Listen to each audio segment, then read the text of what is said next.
Haters presented by Bryant dribbling, has to put it up at the buzzer, banks it in! Oh, he banks in the three! Looks to the corner, touchdown! There it goes! See ya! Home run, Derek Jeter! Dang! Whoa! Here's Kopitar, score! Back out to Allen, his three-pointer, bang! Tie game with 5 seconds remaining! Salut à tous, ravi de vous retrouver pour une toute nouvelle vidéo. À mes côtés, Basile, comment vas-tu? Bah écoute, ça va super bien et toi? Bah écoute, plutôt pas mal, plutôt pas mal. Encore une fois, bien sûr, en début de vidéo, compte sur vous pour venir vous abonner à notre chaîne si ce n'est déjà fait. Et puis n'oubliez pas, le petit pouce bleu, les commentaires, on est là bien sûr pour justement lire vos réactions. Et on compte sur vous pour justement nous les partager. Aujourd'hui au menu, petite vidéo NBA, on va parler de Luka Doncic et des Lakers. Luka Doncic, il est vrai, quand même plutôt pas mal bossé cet été. Il semble là Grosse être prépa. peut-être dans la forme de sa vie. Est-ce que ça va être vraiment enfin la saison ou jamais finalement pour Luka Doncic? Certes, il a déjà connu les finals avec Dallas il y a un petit peu plus d'1 an maintenant. C'était lors de la saison 2023-2024. Mais voilà, Luka Doncic, certes, il a souvent été dans la course au MVP, mais faute de petites blessures par-ci par-là, d'un nombre de matchs insuffisant, ou de temps en temps de petites irrégularités au cours de la saison, il n'a encore jamais été sacré MVP. Il n'a encore jamais réellement eu peut-être aussi l'équipe pour aller au bout, mais il n'a jamais été bagué. Et ça va être un petit peu l'objet donc, de cette discussion. Déjà, pour commencer, quand on parle de Doncic, on se doit un petit peu de parler des principaux rivaux de Luka Doncic, des joueurs qui, un petit peu dans le même âge, ont quand même déjà un petit peu plus d'accomplissement. Et c'est là où on se dit, Luka, il serait temps quand même qu'il gagne soit un MVP ou qu'il aille au bout chercher la bague. Voilà, on se le disait en off, en préparant l'émission, Jokic, ça a effectivement plus d'un MVP et ça a quand même été chercher le titre avec Denver, sans avoir forcément non plus une dream team autour de lui. Donc il a quand même réussi en termes de leadership, à atteindre un niveau assez exceptionnel. Jason Tatum a quand même été chercher la bague avec Boston, même si là il sera blessé quasi pour toute la saison. Shai Gilgeous-Alexander, SGA, il vient de tout cocher avec OKC. On se dit que si lui l'a fait, pourquoi pas Luka. Giannis Antetokounmpo, on est dans la vibe un peu européenne aussi. Ça a quand même plusieurs MVP et ça a quand même été chercher le titre avec Milwaukee. Donc il y a notamment déjà un petit peu ce côté-là qui nous fait dire ok, Luka, là maintenant, ça va être ton moment. Clairement, c'est un peu malheureusement. J'ai pas envie de dire on a un petit peu cramé les ailes de Luka trop vite parce que ça reste un joueur extraordinaire et exceptionnel, mais c'est vrai qu'on a tout de suite mis quand même pas mal de grosses attentes sur les épaules de Luka. Ça a tout de suite été dès son arrivée en NBA, oui, il doit être MVP, il va être MVP, ce n'est qu'une question de temps. Enfin, il y a toujours eu ces choses qui se répétaient et c'est clair qu'au final, maintenant ça fait quelques saisons maintenant qu'il est en NBA. Il n'a toujours rien. Il a vraiment, niveau palmarès, son armoire, elle est quand même assez vide. Et c'est assez triste et limite affolant de se dire qu'un joueur avec un tel talent, une telle palette offensive et qui sait quand même faire pas mal de choses avec le ballon ne soit récompensé en rien.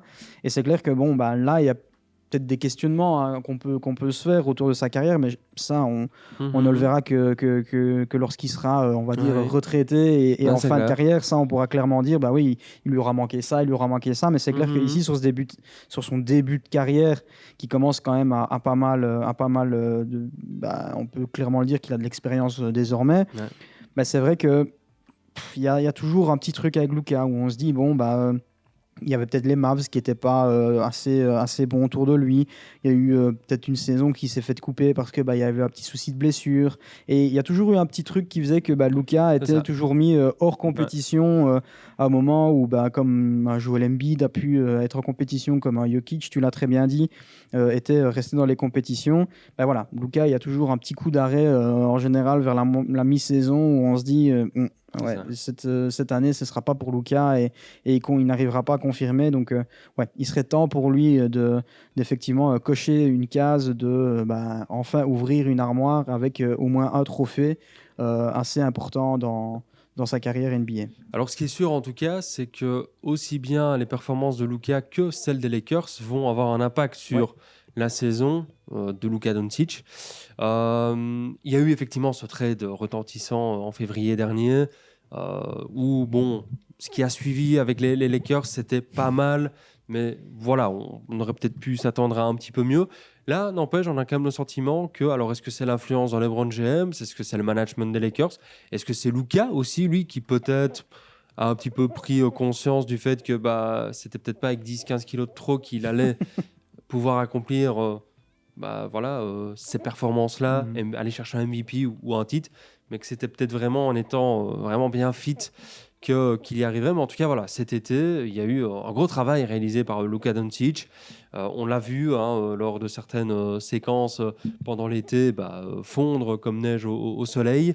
Il a aussi du coup disputé l'Eurobasket avec la Slovénie dans l'ensemble. On en a vu que Luka allait certainement démarrer la saison dans une bonne forme physique, mais aussi en étant prêt à mettre des gros cartons. On se dit que là, il a peut-être effectivement appris de LeBron James déjà, ou pris certaines leçons, mais on se dit qu'avec cet état de forme-là, plus toujours ses qualités individuelles, surtout offensives, qui sont au-dessus de la moyenne, on se dit que c'est peut-être quand même effectivement la saison où il peut aller chercher le MVP. On va quand même commencer par là, avant peut-être de parler plus du collectif et du titre NBA. On sait que Jokic l'a eu, SGA l'a eu, Antetokounmpo l'a déjà eu, donc ce sont peut-être des joueurs qui seront un petit peu plus vite écartés de la course au MVP parce qu'ils ont déjà eu des trophées. Ça jouera peut-être dans la tête des votants. Et puis moi je me dis aussi que dans ces Lakers-là, qui auront quand même, je pense, de l'ambition, je pense que ce sera clairement lui l'option numéro 1, et ce sera, je pense, lui le franchise player. Il a été prolongé d'ailleurs, il me semble qu'il a re-signé pour 3 ans après la saison qui vient, donc on va quand même effectivement lui faire confiance sur les années à venir. LeBron James, tout doucement, je ne vais pas dire qu'il tire la langue, mais il y a un grand nombre de kilométrages au compteur pour l'ami LeBron. Il va entamer sa 23e saison. Je pense que avec Luka qui est arrivé, clairement on sait que LeBron ne sera plus la superstar par qui tout passera côté Lakers. Donc je me dis qu'on est peut-être dans le scénario vraiment idéal où un Luka qui est vraiment bien prêt physiquement, il devrait peut-être plus y avoir ces petits pépins un petit peu musculaires, etc., qui étaient peut-être liés à ce manque de conditions physiques. Et puis, en ayant peut-être quand même beaucoup de ballons qui vont passer entre ses mains, avec peut-être quand même aussi à ses côtés un supporting cast intéressant, avec LeBron qui aura peut-être quand même une bonne influence pour lui, c'est peut-être effectivement, en termes de MVP, de saison MVP, c'est peut-être effectivement l'année ou jamais. C'est clair que c'est l'année ou jamais. En tout cas, le début du scénario est plus que prometteur. C'est ça. Comme tu l'as bien énoncé, oui, il y a quand même toute une préparation qui s'est faite. On l'a vu aussi effectivement déjà un petit peu en œuvre à l'Eurobasket où on s'est quand même fait une petite frayeur au niveau de la cheville, mais ça a vite été corrigé et on a vu qu'il a pu retourner sur les parquets. Donc, il y a un petit peu ce côté rassurant de se dire, on a certes un Luka qui a fait une grosse transformation physique où on voit qu'il a vraiment perdu énormément de points, et en général, des fois, on peut se poser des questions sur ces méthodes-là, de se dire, est-ce que c'est pas limite dangereux aussi pour le corps? On a quand même vu pas mal de sportifs des fois perdre énormément de kilos et puis se blesser. Ça arrive quand même assez fréquemment. Donc, moi, j'avais quand même ce gros point d'interrogation-là sur le fait de cette transformation-là, elle est peut-être trop rapide. Non, on est en 2025, la médecine a avancé là aussi.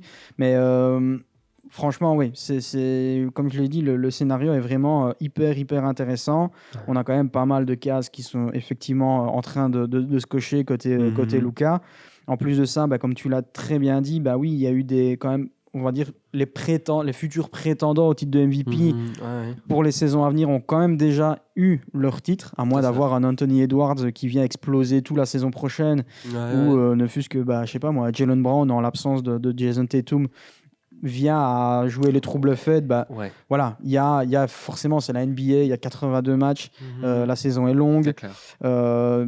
On peut avoir des surprises, et on aimerait bien, parce que franchement, c'est ce qui nous fait vibrer là aussi. Mais c'est clair qu'une saison MVP de Luka, j'ai pas envie qu'elle soit donnée par dépit parce que on a Jokic qui fait une saison record encore une fois et qu'on lui donne pas parce que ça allait être le 4e MVP par exemple, ou un LeBron parce qu'il annonce que c'est sa dernière saison, il nous fait une saison de dingue et on va la donner à LeBron parce que dernière saison à 40 ans passés, il nous fait des stats de fou et on le donne à LeBron parce que c'est dans ce style-là où je me dis j'ai envie d'avoir, oui, certes, une saison MVP de la part de Luka et qu'il soit titré MVP, mais pas que ce soit MVP par dépit de se dire voilà, ok, bon, Jokic, bon, il a eu ça va être sa 4e fois, SGA, bon, il s'est blessé, mais on pourrait peut-être lui... Non, j'ai envie que ce soit vraiment une saison patron de la part de Luka Doncic. Et en plus, comme tu l'as dit, avec l'effectif, c'est pas un effectif non plus de peintre qu'on va avoir du côté des Lakers. T'as quand même toujours LeBron qui est là. On a quand même su entourer un petit peu mieux notre ami Luka à tous les postes. Donc, je pense qu'il peut y avoir quelque chose qui peut se créer. Alors certes, tu le disais, le collectif, bon, les titres collectifs, ça viendra sûrement après, mais c'est clair qu'un MVP n'est pas MVP tout seul. Non, on voit qu'il faut toujours un collectif quand même autour pour pouvoir, ne fût-ce que stater, que ce soit en passe décisive, que ce soit au scoring pour créer les bons espaces, etc. Donc voilà, je pense que du côté Lakers, on a quand même des bonnes armes, de bons atouts que pour réellement prétendre avoir une bonne équipe, avoir une bonne saison de Luka, parce que ça aussi, quand on regarde dans les MVP récents, à part Russell Westbrook qui me vient comme ça en tête, c'est rare les MVP qui sont dans les bas de classement avec leur équipe. Donc c'est plein de choses à prendre en compte et c'est clair que le début de l'histoire commence bien. Maintenant, Luka, il reste la fin de l'histoire à écrire et c'est clair que ça va être maintenant, durant la saison, où il va falloir prouver tout ça. Et c'est vrai que tu tends un petit peu la perche, finalement, puisqu'on va aussi un petit peu parler du collectif. Mais donc, c'est sûr que il va falloir que dès le début de saison, on n'ait pas un Luka qui traîne un peu des pieds et à qui il faut 15-20 matchs pour se mettre en rythme. Non, là, il va falloir dès le départ assurer. Et si vraiment on a un très bon Luka qui répond aux attentes placées en lui, peut-être que justement, les victoires vont peut-être s'enchaîner pour les Lakers. Alors, la conférence Ouest, encore une fois, en NBA, risque quand même d'être assez dense, assez costaude. Le Thunder, à mon avis, sera de nouveau un gros contender. Avoir un petit peu Denver avec Jokic, ça restera, je pense, quand même une équipe à surveiller. Houston, alors certes, on a appris qu'Houston, il y avait Van Vliet qui s'était fait les croisés, je crois. Mais avec KD qui vient d'arriver, tu te dis quand même que Houston, ça ne devrait pas jouer les bas de tableau. Peut-être quand même que Curry, dans une dernière danse avec les Warriors, voudra quand même montrer de belles choses. Puis même dans les équipes un peu moins fortes au départ, les Spurs, avec un Wemby qui sera de retour, attention, peut-être l'année de l'explosion. Peut-être que Ja Morant va vraiment de nouveau focus et va remettre les Grizzlies sur le sommet de la conférence. Donc voilà, il y a quand même pas mal de bonnes équipes. Dallas, on a quand même chopé Cooper Flag avec AD, Kyrie Irving peut-être de retour de blessure, ça aussi. Mais donc voilà, peut-être que si effectivement on a un bon Luka dès le départ, ça va peut-être permettre aux Lakers de rapidement enchaîner des victoires. Et donc là, effectivement, on va plutôt en venir par rapport à est-ce que réellement les Lakers, finalement, avec Luka et avec ce qu'il y a comme supporting cast, pourraient peut-être dès lors être un vrai contender pour le titre. Bon, la fin de saison dernière, certes, il y avait déjà Luka qui était là. Maintenant, on sait qu'il manquait notamment de pivot. On n'avait plus aucun protecteur de cercle ou un joueur capable un petit peu de prendre de la place à l'intérieur. Donc, de suite, ça s'est quand même très vite compliqué. Face à une équipe aussi beaucoup peut-être plus physique des Wolves, tu as pris 4 ans en play-off. Et puis, je pense quand même que difficile, même pour Luka, de s'exprimer. Tu viens à peine d'arriver, tu as dû digérer le trade quand même retentissant en cours de saison. Là, ici, avec tout un été, avec un JJ Redick qui, je trouve, a été convaincant pour sa première saison en tant que coach. On a quand même été chercher un DeAndre Ayton. Alors, c'est vrai que c'est un profil particulier. C'est pas le plus grand protecteur de cercle. C'est peut-être pas le plus grand rebounder. Mais c'est quand même un joueur qui va prendre de la place à l'intérieur, qui peut quand même, sur des offrandes de Luka Doncic ou même de temps en temps des offrandes de LeBron James, peut quand même finir près du cercle. Il a de bonnes mains. Il peut même aussi de temps en temps un petit peu s'écarter à mi-distance, voire même potentiellement à 3 points. Il est quand même capable de shooter à mi-distance ou à 3 points. Ça peut donc du coup offrir des coups boulevards pour attaquer le cercle, pour des Austin Reeves, pour des Luka, pour des LeBron. On a un Austin Reeves qui est toujours là, qui voudra certainement, je pense, encore prouver qu'il a sa place en NBA et qu'il peut aller chercher un contrat max, puisque c'est ce qu'il souhaiterait. Les Lakers ne sont pas prêts à lui mettre. Mais donc du coup, Austin Reeves, il aura intérêt à se montrer. Il me semble que tu as quand même toujours du Rui Hachimura, tu as quand même quelques bons lieutenants autour de ça. Et puis bon, bah oui, LeBron, dernière saison, pas dernière saison, on verra. Mais en tout cas, ça reste quand même un joueur qui l'a montré la saison dernière encore, est capable de te faire gagner des matchs. De temps en temps, si même Luka est dans un mauvais soir ou si Luka est peut-être un petit peu plus ciblé par l'équipe adverse, bah, ça peut quand même Il y a des options. du coup le soulager avec un bon LeBron. Et LeBron aussi, je pense que il peut profiter de Luka. Voilà. Je pense que vraiment pour un LeBron, peut-être se muer dans un rôle vraiment de finisseur et m'apporter le ballon, ça peut peut-être aussi lui permettre, qui sait, de remplir pour 4-5 saisons derrière. J'en sais rien. Impossible n'est pas LeBron. Mais donc, ouais, ces Lakers, je les trouve intrigants. C'est peut-être pas le contender pour le titre. Mais voilà, je me dis, avec un bon Luka, si vraiment Luka est en mode je veux aller chercher le MVP et que ça prend bien autour, ça peut quand même peut-être être sérieux. Ouais. Voilà, il y a de quoi faire, je pense. Mais surtout que Luka a déjà été entouré de joueurs pires que ça et a déjà quand même fait mieux avec pire. Donc c'est là où on peut se dire qu'effectivement, certes, les Lakers nous ont habitués malheureusement à avoir une mauvaise image, entre guillemets, de beaucoup de noms ronflants, mais qui malheureusement ne proposent rien au niveau du collectif, où ça n'a jamais réellement mené à grand-chose. Donc on a peut-être cette équipe des Lakers qui peut paraître avoir cette image d'équipe un petit peu fragile, ou en tout cas pas très solide comparé à d'autres équipes comme par exemple, on l'a vu la saison passée, OKC, on a eu aussi notamment les Wolves qui sont vraiment unifiés vraiment du moment où les playoffs ont commencé. Où on a des grosses équipes comme ça où on se dit c'est des bases solides que les Lakers, on sent que d'un match à l'autre, ça peut vraiment péter. Il y a peut-être Rui Hachimura qui va passer à côté de son match. Tu as peut-être un LeBron. Il y a moins de constance qu'on peut réellement donner aux Lakers. Mais ça reste quand même un effectif qui est, je pense, plus intéressant que ce que Luka a pu avoir du côté de Dallas. Peut-être pas la saison où il va en finale, parce qu'il y avait quand même un bon effectif, il était quand même bien entouré, avec pas mal de role-players et des gens qui étaient vraiment là pour vraiment obéir au coaching et aux ordres du coach. Donc je pense que là, à Dallas, il avait quand même, sur sa vraie dernière saison complète du côté des Mavs, il avait vraiment une bonne équipe. Mais c'est clair que je trouve que l'équipe de cette saison des Lakers n'a pas à rougir comparé à cette équipe de Dallas. En tout cas, si tout le monde se met vraiment bien au diapason et qu'on écoute bien ce que JJ Redick dit, parce que tu l'as très bien dit, et franchement, je le trouve aussi, JJ Redick, on avait quand même pas mal de doutes sur son intégrité au sein de cette équipe des Lakers, de par un petit peu le fait qu'il était proche de LeBron, qu'ils avaient fait des podcasts ensemble, il y a quand même pas mal de choses qui tournaient autour de cette situation-là. Au final, il a quand même fait taire pas mal de gens et j'apprécie vachement cette prise de risque de la part des Lakers et ce professionnalisme de la part de JJ Redick, parce que réellement on n'a pas eu un coach qui, on va dire, profite un petit peu de ses stars et qui se repose là-dessus. Non, il y a vraiment de bons systèmes qui ont été mis en place et de bonnes rotations, des bons effectifs. On a testé des choses et clairement c'est à notifier. Donc c'est prometteur pour les saisons à venir. Et dernière chose sur laquelle je voulais revenir au sujet des Lakers, effectivement, tu l'as énuméré, DeAndre Ayton, c'est clair que c'est pas le joueur exemplaire. On l'a pu le voir du côté des Suns, on l'a vu aussi du côté de Portland, c'est un fort caractère. Maintenant, le joueur intrinsèquement, c'est pas quelqu'un de mauvais. Il a quand même connu des finales avec les Suns. C'est vrai. Donc il a quand même ce bagage-là avec lui, même si c'était peut-être pas l'option numéro 1, mais il a connu les finales. C'est un gars qui, je pense, effectivement peut vraiment bien servir à Luka. On sait bien que Luka adore le pick and roll et on l'a vu notamment avec du Daniel Gafford. Du côté des Mavs, ça fonctionnait très bien. Je pense qu'un DeAndre Ayton dans ce rôle-là peut vraiment être très bon et il pourra le faire avec brio. Donc c'est clair que ça peut être une saison intéressante collectivement parlant pour les Lakers.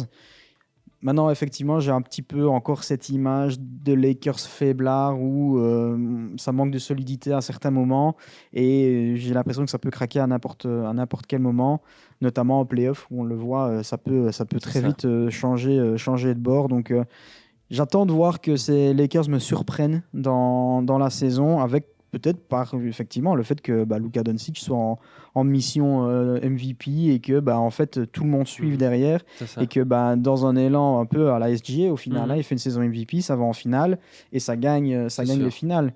Donc pourquoi pas avoir ce même scénario côté Lakers pour offrir, qui sait, peut-être à la dernière saison de LeBron une bague en plus du côté des Lakers, ça serait encore plus beau, mais c'est clair que il y a pas mal de choses à sortir de ces Lakers et en tout cas j'espère que tout le monde se mettra à l'unisson et pourra vraiment être derrière Luka et avoir un très bon collectif autour de lui. C'est vrai que ce sera un petit peu la conclusion, mais ça peut être une saison potentiellement historique à la fois pour Luka, qui irait quand même chercher le MVP, et peut-être même pour les Lakers. Les Celtics sont repassés devant en termes de titres, de titres gagnés dans l'histoire, donc pourquoi pas aller réégaliser le record des Celtics, et puis qui sait, LeBron qui irait chercher une 5e bague, peut-être pour sa dernière saison de la carrière, on verra. À noter aussi que Luka Doncic et DeAndre Ayton sont issus de la même draft. Ayton avait été drafté en numéro 1 en 2018, si je ne dis pas de bêtises. Et Doncic était lui aussi de cette draft-là. Donc, ces deux joueurs qui, au final, se retrouvent dans la même équipe là maintenant. En tout cas, on compte sur vous, bien sûr, pour nous dire dans les commentaires, notamment, ce que vous pensez de Luka Doncic. Est-ce que vous le voyez MVP? Est-ce que vous le voyez être le leader capable d'emmener les Lakers jusqu'au bout? Et où voyez-vous les Lakers en fin de saison? Est-ce que pour vous, c'est un vrai contender ou non? Et puis sinon, au-delà de ça, on compte sur vous bien sûr de nouveau pour liker la vidéo sur le contenu si le contenu vous plaît. Et puis on n'oublie pas non plus de venir s'abonner. Allons, on se retrouve très vite pour de nouvelles vidéos. Salut à tous. Ciao, ciao.